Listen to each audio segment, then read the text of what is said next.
It's an interview segment, and we're going to have our discussion of the morning. We are being joined by Etimbuk Inyang all the way in Canada this morning, and I mean, we're going to be having a good conversation. Etimbuk Inyang is the founder, the Writers Manger Network. Of course, he's based in Canada, but he's somebody that is, very particular about youth development and education. And these are the conversation script. This is the conversation script that we're going to be having with him this morning and looking at a lot of things. There is a report that we have here about Nigerians battling hardship and death in pursuit of better lives overseas. That's something that we're going to be discussing with him this morning. Good morning, Etimbuk Ian. Good to have you on Rise and Shine. Good morning. Thank you very much. It's 15 minutes past the hour of 1 a.m. Good morning. It's really good to be here with you. Thank you very much. Thank you. How is of course, I'm here with Francis. It will not just be myself talking to you this morning. Francis Edet is on set. Good morning, Etimbuk. Happy New Year. Good to have you join us. Thank you very much. Thank you for having me, Francis. So it's chilly 2 a.m. ish in Canada right now. How are you doing? How have you been able to stay up to keep the past 8 a.m. time with us? How are you doing? Well, I'm doing very well. Typically, I sleep late because I spend time to do a lot of things at night. So it's a normal thing for me. Okay, so we didn't rustle you out of routine. I'm glad to hear that. All right then. So let's start our conversation from the youth angle. Before we tie all the way back to things happening on the global stage, especially where Canada, where you reside, is concerned. I know that there has been strong, trade conversations between the United States government and, your government in Canada as of now. Yesterday, we know that the tariff implementation that the U.S. government wanted to initiate was suspended for another month because they came to an agreement with Justin Trudeau, your prime minister. Okay, maybe I'll just start from there. How are Canadians perceiving these tariff injunctions by the United States government, especially because the prime minister had said it is time for Canadians to start consuming Canada-produced goods? What's the atmosphere of things like? Okay, well, basically, historically, the United States and Canada have been like twin brothers, so to say. They supported each other on different platforms and different things. So this actually came as a shock. I watched the broadcast by the Prime Minister Trudeau, Justin Trudeau, and then he said a lot of things. Well, basically, there's a spirit of nationalism, patriotism to the country, because a lot of Canadians are saying that, they need to start consuming their own goods. Canadians need to stand up for themselves. They need to be able to support each other through these trying times. Thankfully, the Prime Minister of Canada has been able to speak with the President of the United States of America, and they've suspended that for 30 days. Basically, the undertone of it is that there's a drug, called fentanyl, that is being shipped from Canada and Mexico into the US. So basically, I think President of the United States, Donald J. Trump, is just using this as a bait, to ensure that Canada and Mexico, sit up in terms of their border control, what comes in and what goes out. So I really do not think he wants to actually implement the tariff, because now the Canadian government and the Mexican government have, covenanted to ensuring they will make their borders more strict, to ensure that these drugs do not go into the United States, or at least even to reduce the, level of movement. So I think it's just a bait by Donald Trump to drag these people to act. So the atmosphere really is calm. I would say people are not panicking, so to say. But yeah, people are ready to also support each other, if push comes to shove. Are there slight projections that this may cause, a hike in commodities, inflation generally, especially where goods and services are concerned. Are there concerns? Yes, definitely. People are on their toes, considering the fact that 70% of the goods, that are exported from Canada are exported to the US. So Canada and US is just like Nigeria and Cameroon, Nigeria and Ghana. So there are definitely concerns, especially on the part of the business men and women, looking at the fact that the major trade partners, are going to give them headache, so to say. So there are definitely those concerns, but the thing with these foreign nations is that they have a way of projecting and forecasting ahead of time. So they will be able to have some reactionary measures, as the case may be. Okay. Okay, so we're looking at some of the interpretations and what this planned tariff by Donald Trump would mean for America, for Canada, for Mexico. Let's look at Canada, where you reside, and if these actually were to scale through, what are the likely challenges or the likely economic realities that Canadians would have had to face in terms of the tariff hikes? Okay, so if the tariff is implemented, it's going to mean that a lot of exporters, on the Canadian angle, are going to suffer a lot of losses, because like I said earlier, 70% of the business that Canadian investors and businessmen, actually do is with the United States of America. So you can imagine what would happen, if 70% of that business, people have to pay higher taxes, and also the end users, the consumers, of these products are going to pay, very high prices for goods. So definitely, and it's also going to affect, the GDP of Canada. Inflation is also going to be on the increase, and especially the common men are really going to feel the brunt. I believe that's why the Prime Minister Justin Trudeau has taken this step. This is the first time he has spoken with President Donald J. Trump, since his inauguration. So as much as he spoke firmly in his broadcast, but I think in retrospect, he would have looked at the fact that Donald Trump is not someone that makes empty promises. So that would have necessitated his conversation, with President Trump. So definitely, everyone is going to feel it. Prices of goods would go up because a lot of products here are from the US. Okay, then. We do hope, just as we're talking about Justin Trudeau was able to put in a conversation as opposed to China, maybe just deciding that they have enough energy of their own, to rifle the tariff. But let's come back home to youth matters and development. Thank you for giving voice to what the atmosphere of things looks like in Canada as of now. Thankfully, we are not, in a rat race since yesterday's implementation was lifted. So we have another 30 days to prepare ourselves for whatever they decide, on the negotiation table. But we're looking at a very, troubling report of, um, the difficulty that Nigerian youths have to go through in a bid to jackpot. Now, I like the fact that we can now use the word jackpot in our conversation because it's now a dictionary word. So, the stress, the difficulty that Nigerians have to experience, in trying to migrate to other parts of the world for greener pastures, especially in light of the socio-economic challenges in Nigeria. It's a two-edged sword. Before some families leave Nigeria to the United States or any part of the world for that matter, people, literally sell off their entire, I don't know how to put it, Francis. Sale of everything. People sell off everything. They sell off the only land that their father left.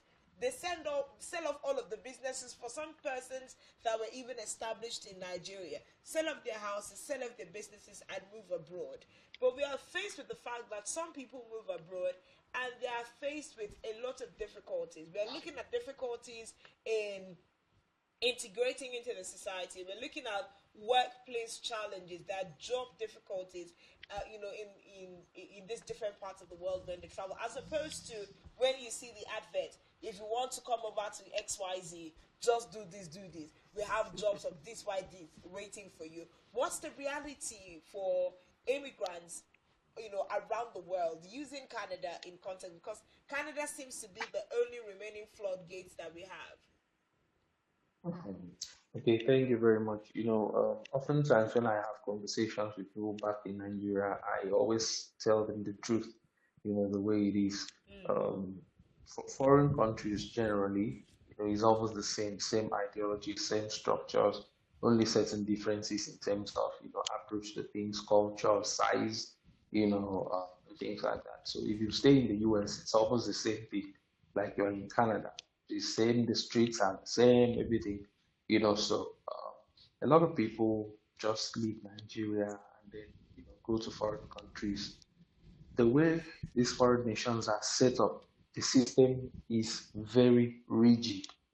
It's very rigid in the sense that you pay a lot of taxes on your salary, and then there are so many bills to pay. You pay electricity bill, you pay your phone bills, you pay insurance, you pay water bill, you pay, you know, internet bills and all of that. And it could be a challenge. It could be a challenge, the cost of rent and all of that. So I usually advise people before you leave Nigeria, and then you're relocating and all of that, you need to be sure of what you want to do. So there are a lot of people, Africans, Nigerians, who have to do two jobs, three jobs, four jobs. Some people work in care homes, where they have to take care of the aged, they have to take care of disabled people, just to be able to make ends meet. I always say to people that, and this is me being very honest, if Nigeria had good leaders, leaders that have the conscience, leaders that have the wherewithal, leaders that have that passion to be able to drive transformation and true change, not the political thing we do on TV, just for people to clap for us. Africa still remains, the sweetest and the best place, for anyone to live because the culture over here is kind of individualistic. Every man for himself, everybody to his own business. So sometimes that could be very depressing and frustrating when you come, in the very first couple of months, that you leave Nigeria to come. So system is quite rigid. It's almost hand to mouth. Basically, you work, they tax it a lot. They just have what you used to, survive, and then the cycle continues. So I usually say to people who argue with me on what I'm saying that the average, person who is, a citizen of a foreign country is just like the same as someone who is a civil servant in the Akwa Ibom State.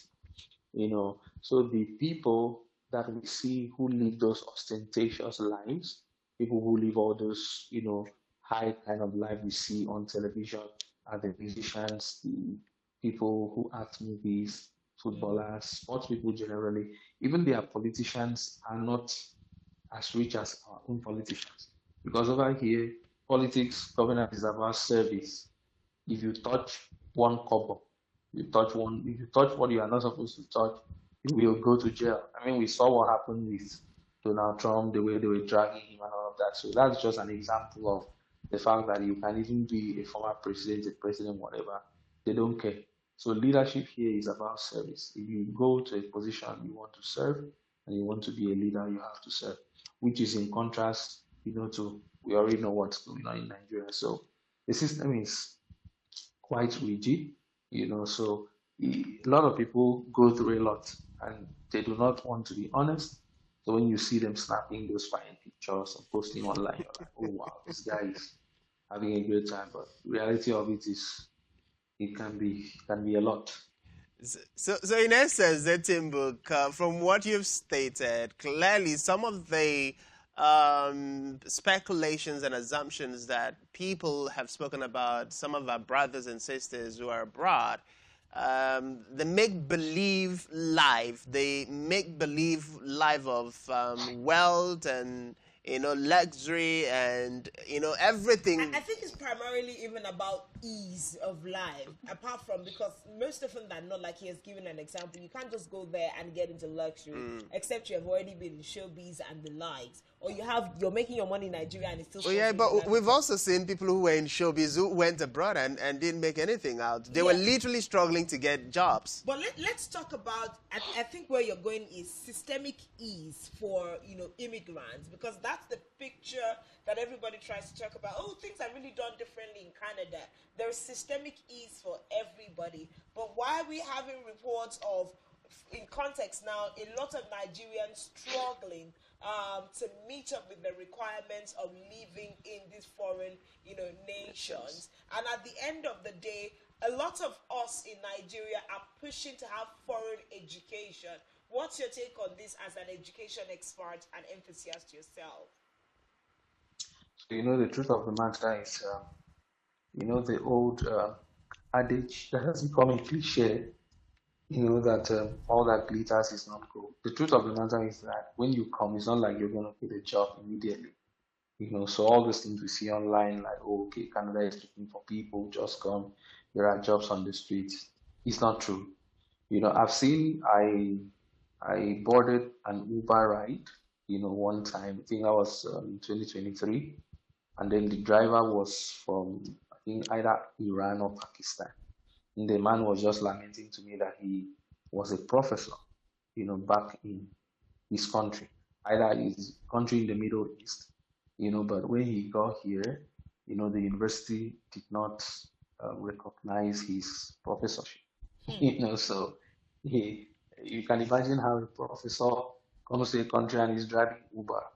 There are people who were professors in Nigeria and then they came here and they had to like start selling in the mall, selling in supermarkets and things like that. So the truth of the matter, anybody who has been here will tell you that it's not when you come, everything is going to be all rosy. It's not true. I can tell you the honest truth. I mean, I've been in foreign countries for a while. I was in the US before, had the experience. I'm now in Canada. So I can at least share some thoughts with you. So the thing with the foreign education, what I would advise people is basically one of the things you can do, to be able to ease yourself into the system is that you must, find a way to have education within the Canadian context. Yes, so they value you once they know, okay, you have been through their education system. I've seen people who were doctors back in Nigeria, who came here and they had to go and work in the car wash, because they don't, accept your doctorship, if there is a word like that. You have to start from the scratch again. So it's not all doom and gloom, to be honest. At some point, people break even. At some point, people see the light. But the way the system is set up, that money you have, they will find a way to at least collect a great part of it from you. Because, I mean, let's say you become big, you own a house, you pay mortgage on it, you own a car, you pay insurance, internet bills, phone bills, and all those kind of things. So it's a monthly payment stuff. So they will collect that money from you. That's why you see a lot of all these musicians and people who make it big. Some of them run into bankruptcy eventually when they can no longer keep up, with that pace of life. So it's not all doom and gloom.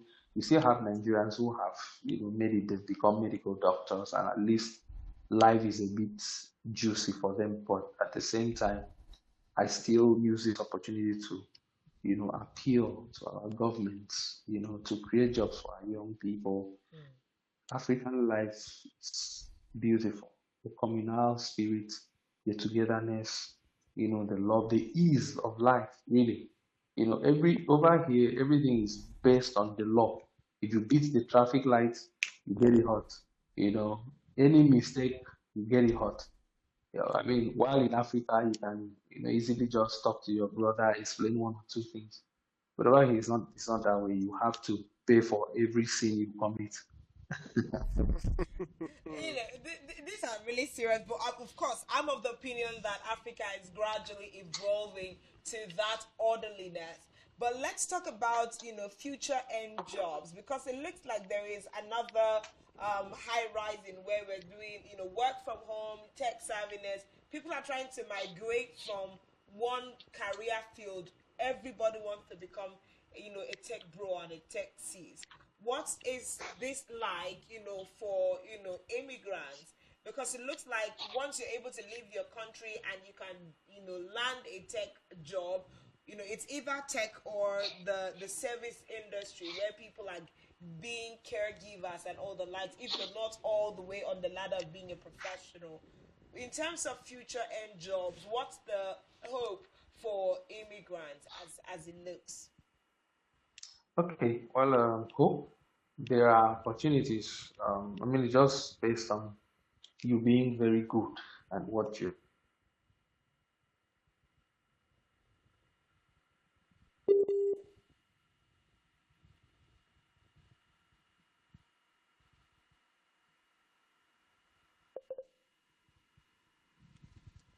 Okay, of course, we are speaking with Dating Booking Okay, this morning. Sorry, we lost you for a moment, but go ahead.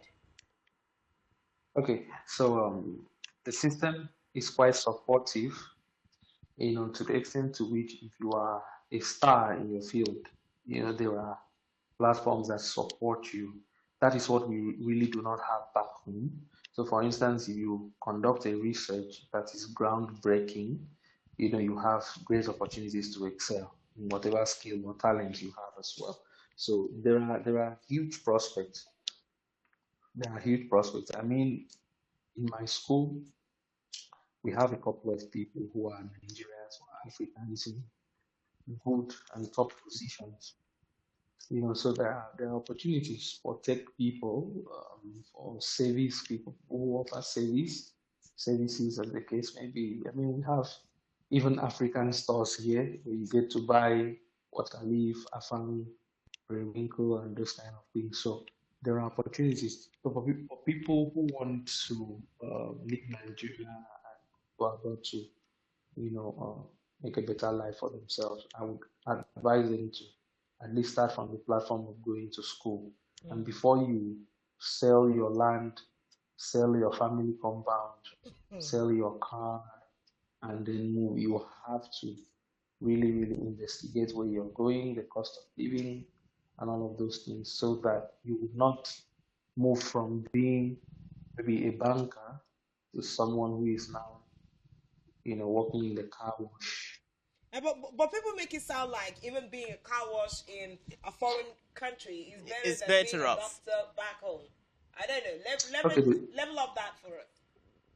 okay. So the truth is, people sounding like that it shows you the degree of degradation, Hey. that our leaders back home have, reduced us to. So someone would say, oh, instead of me to stay in Uyo and maybe just have one small business, it's better for me to come and be maybe coming to take care of people who are sick, and then you're going to be wiping body waste. You're going to be it's degradation, really. It's very degrading, to say the least. It's because the way our leaders have showed us the way over time is that a leader would build one primary school, and then he will invite everybody. They will put ribbons, they will play music, they will mount canopies, there will be drones, overhead drones, doing videos that, oh, okay, we have built one primary school for you people. And then you see how people flock together to celebrate, like, wow, the primary school has been built in our land. So the question is, when this person went out to contest to become a governor, a president, whatever, what did he plan to go and do? So the things that we put ribbon and cut ribbon and celebrate are basic things, in these foreign lands. Basic, so that shows you it's just the level, the way our leaders have, kept us. So leaders will hold money, they will not provide infrastructure, they will not provide employment for people. Then during festive periods, they go about sharing bags of rice and spaghetti and indomie, and then people would come online and celebrate that and say, wow, this man gave people rice and oil. It's sad, to be honest. It's sad. So when people say, oh, it's better for me to wash cars than to stay in Nigeria and be a banker, it just shows you how, our leaders have dragged us to the point where people are like, okay, let me just do whatever to survive. It is hard work, trust me. So for example, the weather here, this week, like yesterday was minus 38 degrees, So imagine yourself working, doing a job that has to expose you to that cold. It's not better than the sun we have in New York, to be honest.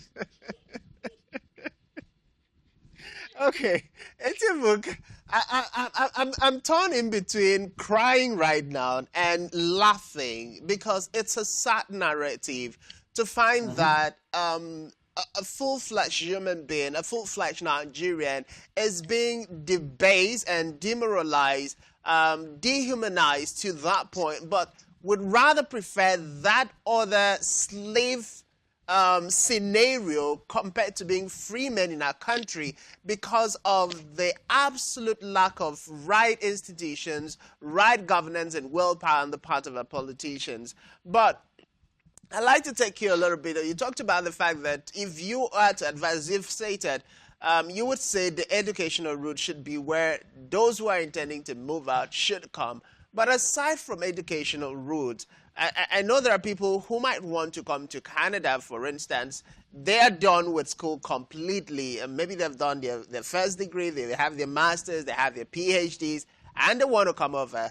There is no business sense. There is no money stacked to it to now come and say, oh, I'm going over to Canada and I already have this business. I'll bring a narrative. A friend who was in Nigeria had a business running, already established contact, and then moving to Canada was just a way of sustaining or expanding that business or starting that business in a new environment after some of his friends who were already in Canada had helped out. Between that scenario and somebody who has absolutely nothing, which one is best? And I'm asking that in terms of the taxation that you've talked about, the fact that for everything, there are systems in place and the taxes and all of that. Okay, well, so someone who has something thriving back home, it's great, because, like I said, the person has something to fall back on. So the truth is, it's very difficult for you to get a proper job here if you do not go to school here and at least have a degree or something, from the institution. See, I tell you the truth, there is a excuse me, there's a doctor in my church. He's a Nigerian, when he came, he had to write exams. He had to go and enroll himself again, to find a way to mix himself into the Canadian system. He mentioned that he was in the UK. He couldn't practice because he didn't have a license to practice there. So according to him, he worked as a cleaner, a doctor that was in Nigeria, going to the UK to work as a cleaner, sweeping things, packing load, and things like that. So someone who has something thriving back home and then is expanding his business, that's all well and good. But the challenge again is going to be the regulations. In Nigeria, you can just learn how to plait hair on YouTube, and then you open your hairdressing salon. It does not happen. It cannot happen here. Police will arrest you if you don't have a license to make hair and you open a salon. Hmm. I where I barb my hair, where I cut my hair, I have my hair cut. I the man is from Eritrea, an African country. So I got into conversation with him, and then the man told me that there's a school for people who want to, cut hair. It's a school. So if you want to become a barber, for instance, now you go to barbing school. It's non-negotiable. If not, you cannot open the business and have an outlet and advertise for people to come. You can't. You will just be doing it maybe in your garage or inside your room. So I got into conversation with him. So the man told me that the total school fees he paid in that barbing school was $17,000. And like I felt like maybe I didn't hear well or maybe there was something wrong in my And you ears. had to You confirm. know. Yeah, I asked him again. He said, yeah, because when you go to the barbing salon here, there's a certain basic requirement in terms of equipment and all of that that has to be there because from time to time the inspectors come Mm, to check the salon if you have those things, and then you have to display your license, which you keep on renewing every. You have to display the license conspicuously on the wall. It was the same experience in the US.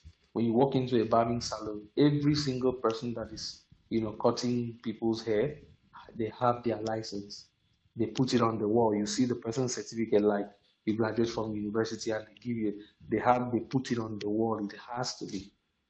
If you want to be a plumber, you want to be an electrician, you must have your license. You want to be a building, person, you must have. So everything has to do with registration. Even the food business, for instance, you mm. need license. They have to do all the safety measures, and all of those things. Whereas in Nigeria, someone can just wake up. You will sleep this night. By the time you wake up tomorrow, you pass on one neighbor, you pass on road, you will just see Mr. Chops, you know, and then everybody will start eating. Nobody asks where did these Literally, everybody people come starts from, eating.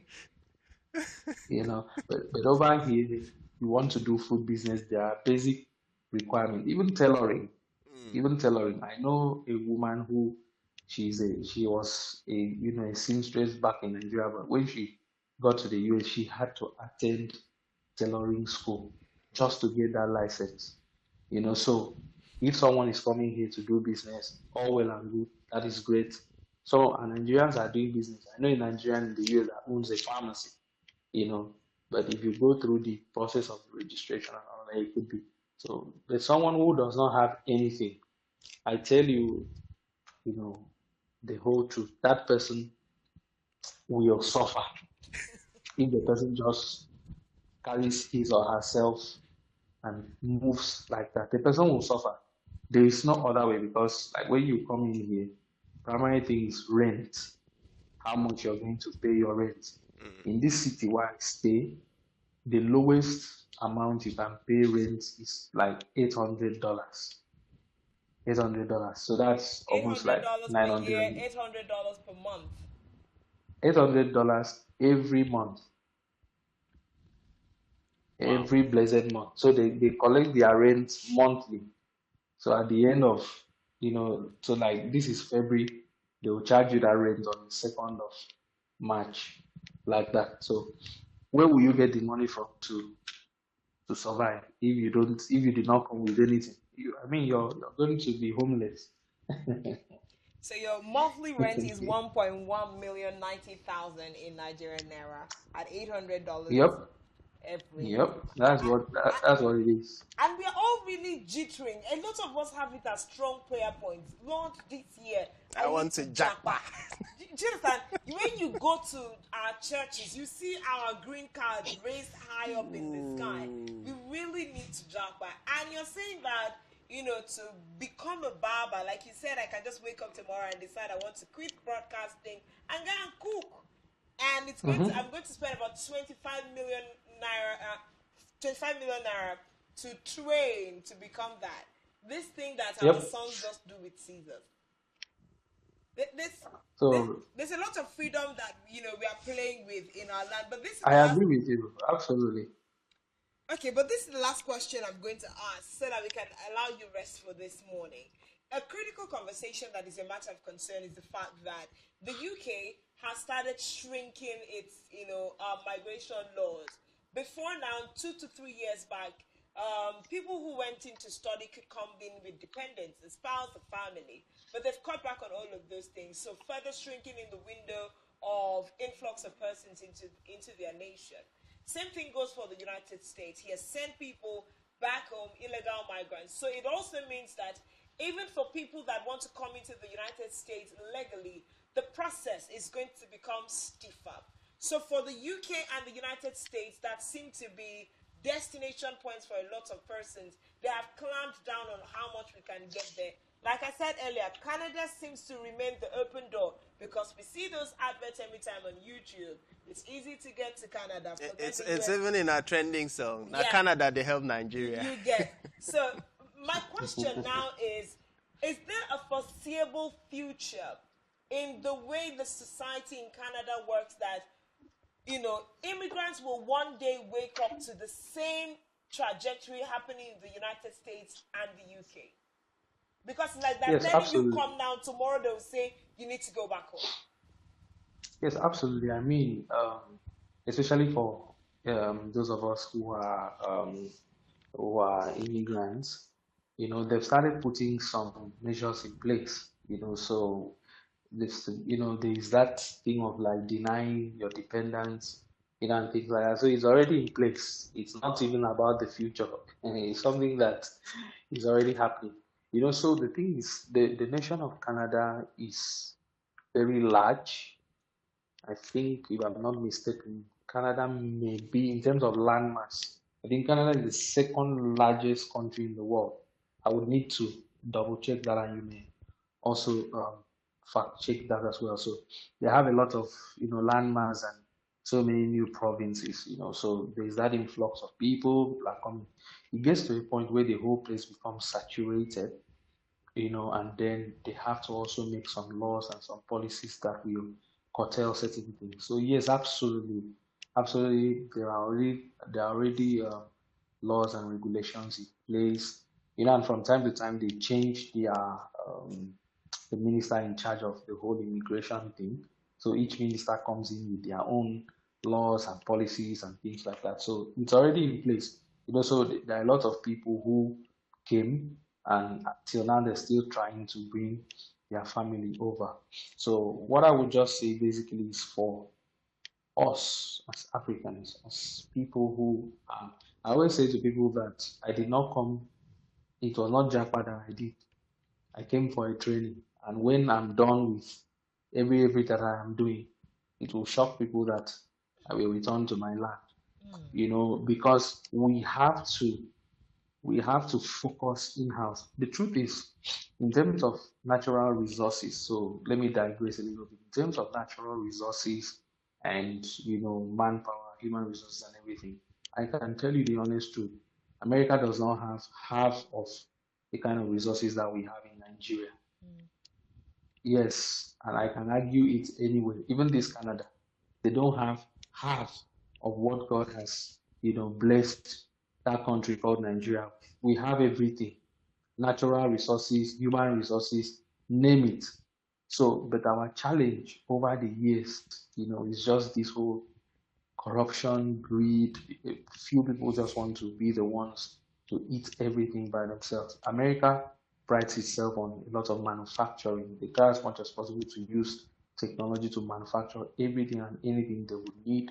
They have strategic partnerships, with a lot of countries, in the world. So that's how America, pushes themselves. So if we now, as Africans, as Nigerians, sit down and have, a plan, a concrete plan, to say, okay, how can we can become the America of Africa. We can become, the people, okay, yes, they're already calling us giants of Africa. We can actually become that giant of Africa in the real sense of it.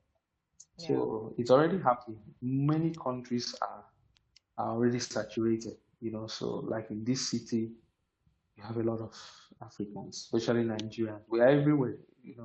So it gets to a point where there has to be those regulations, so that, because like what makes the rent, to be that high is because of so many people are coming in, and then housing becomes, very scarce, for a lot of people. So that's also the housing crisis. So the developers have to think of, okay, where do we build new houses and things like that. So there are already those measures, in place, and they continue to change from time to time. So people who want to come are very much welcome. I do not always discourage anyone, but I will tell you the truth. I have a young guy, who was really disturbing me. He wants to come to Canada.